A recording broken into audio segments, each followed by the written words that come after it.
My name is Waffles, and I'm a government whistleblower turned political commentator, and I would still like to know what happened to the $2 to $3 trillion that went missing from our federal agencies between 2020 to 2024 while Mike Johnson was the Speaker of the House and the Congress. This is the last 24 hours in the news. Today is July 28th, 2025. It is 6:33 p.m. Mountain Standard Time. Here are the key U.S. news highlights from the past 24 hours. National security and foreign affairs. Trump sets new deadline on Russia over Ukraine conflict. During meetings in Scotland with British Prime Minister Keir Starmer, Trump issued a 10 to 12-day ultimatum to Russia to make meaningful progress towards ending its aggression in Ukraine. He indicated tougher sanctions and tariffs if Moscow remains unresponsive. The shift marks a more confrontational posture compared to prior diplomacy. U.S.-China trade talks resume in Stockholm ahead of Trump-Xi summit plans. American and Chinese economic officials reconvened trade negotiations aiming to extend a tariff truce by another 90 days. This move seeks to avert sudden tariff escalations and potentially pave the way for a meeting between Presidents Trump and Xi. Washington maintains pressure on China's technology restrictions and rare earth export policies. Trade and economic policy. U.S. and EU trade deal takes effect. Markets rise amid cautious optimism. A new agreement halving proposed tariffs, cutting them in half on most EU goods to 15% triggered positive market reactions in Europe and the U.S. still. Experts warn unresolved issues such as tariffs on wine and spirits and note the deal mirrors earlier frameworks with Japan. Treasury maintains auction sizes as long-term borrowing remains steady. Treasury officials decided against increasing auction sizes for bonds and notes, instead relying on strong demand for short-term T-bills. This strategy helps manage fiscal deficit projections, now expected to reach $2.8 trillion over a decade without expanding long-term debt exposure. Politics and elections. North Carolina Governor Roy Cooper launches Senate campaign. Governor Cooper has officially entered the 2026 Senate race to replace retiring Senator Tom Tillis. He positioned himself as a defender of Social Security, Medicare, and national finances, criticizing recent tax cut legislation that increased the federal deficit. Technology and export oversight. Commerce Department delays export controls to support U.S.-China trade talks. To facilitate negotiations in Stockholm, the U.S. temporarily paused export restrictions, most notably NVIDIA's H20 AI chips. Security experts warn the move could compromise American tech competitiveness and national security if prolonged.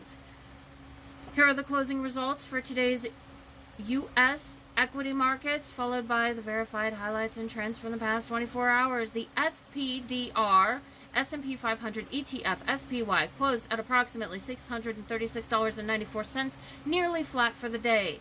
SPDR Dow Jones Industrial Average ETF DIA ended at 448.34, down modestly. Invesco QQQ Trust wrapped up at $568.14, showing a slight gain.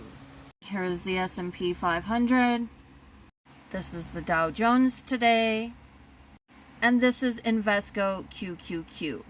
The Dow dips as market adjusts to U.S.-EU trade framework. On July 28th, the Dow Jones slipped 64.36 points, 0.1%, while the S&P 500 and NASDAQ hit new record closes, 6,389.77 and 21,178.58 respectively. Drivers include renewed optimism over the U.S.-EU trade deal and strong performance in tech and energy stocks.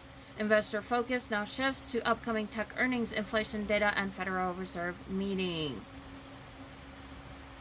Commerce Department delays export restrictions on AI chips. The U.S. has postponed controls, particularly affecting NVIDIA's H20 chips, to support trade talks with China. The stock market is not the economy. Just because the S&P or Dow Jones goes up does not mean that wages are growing, jobs are secure, inflation is under control or that people are thriving. Remember, kids, the stock market is not the economy. Here are the key weather extremes coming up this week. For Southeast and Mid-Atlantic, we have regions from Central Florida through Virginia remained under extreme heat warnings and advisories. Highs are expected in the upper 90s to low 100s, with the heat index values ranging between 105 degrees to 115 degrees, especially in cities like Raleigh, Charlotte, Atlanta, and Jacksonville. Overnight temperatures in many areas will stay in the low 70s, offering little relief. Heat-related hospitalizations and stress on power infrastructure are rising, with grid operators preparing for heavy air conditioner usage. Monitor regional NWS alerts and heat cooling center notices. Midwest and Central Plains, a wide heat dome continues to trap hot air across the Mississippi Valley and Midwest. Heat indexes may top 110 degrees to 115 degrees Fahrenheit in places such as Memphis, St. Louis, and Des Moines. About 132 to 185 million people nationwide are under some form of a heat alert. As of today, residents in Corn Belt states may experience amplified humidity due to corn sweat phenomena, heightening discomfort and risk. The NWS warns that heat-related illnesses should spike, especially in areas with limited overnight cool down.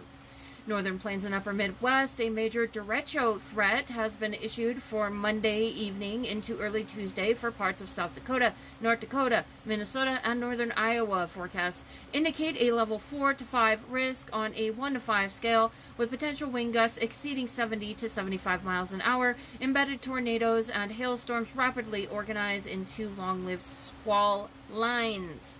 The same instability fueling severe storms is tied to the persistent heat dome overhead. Residents are urged to secure outdoor items, prepare for power outages, and stay alert to rapidly changing conditions. Gulf Coast and Central South, the risk of flash flooding remains moderate through midweek in parts of Mississippi and Louisiana, where localized heavy downpours could lead to hazardous surface water on roads and low-lying areas. Meanwhile, hot and humid conditions persist further inland, with afternoon storms possible later in the week.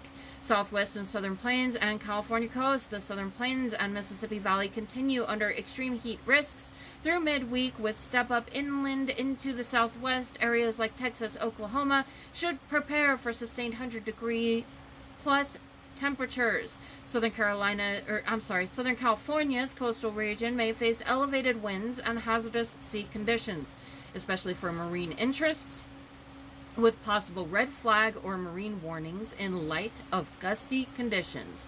Drought conditions are also intensifying in parts of Kansas and Oklahoma, where soils and vegetation are drying rapidly. Here are the key international news highlights that I have not covered yet already. It's been less than 24 hours since I reported because I'm trying to fix my sleep schedule. Central America and Guatemala politics. Bernardo Arevalo sworn in as Guatemala's president. Arevalo officially took office after a delayed and contested inauguration triggered by legislative opponents.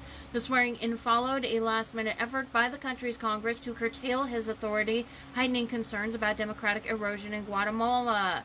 Protests surge in Poland over media law changes. Tens of thousands gathered outside Poland's parliament in opposition to new government legislation targeting state media and following the jailing of 2 former ministers. Police have detained multiple protesters, raising alarms about political dissent suppression.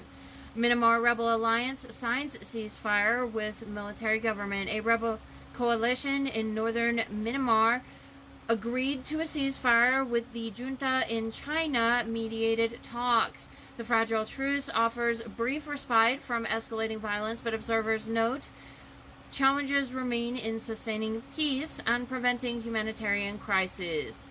My name is Waffles, and this is the last 24 hours in the news.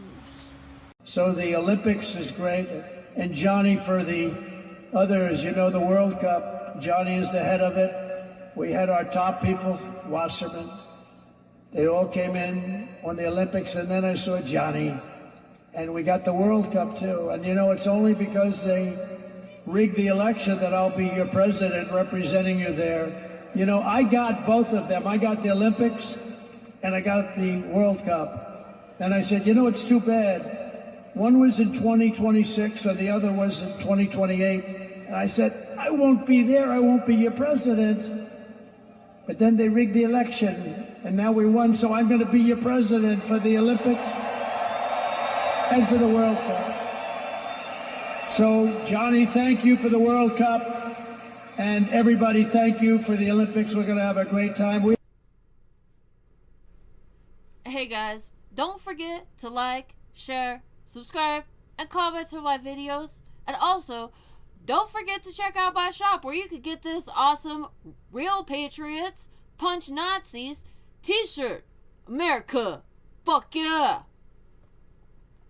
And if you go to the link tree in my bio on most platforms, it's got links to everything, all of my stuff. You can find my shop there. I'm on eBay. You can also get this cool Exterminate MAGA sticker, because MAGA's fucking cockroaches. And fuck MAGA. Abolish MAGA. Fuck you, MAGA.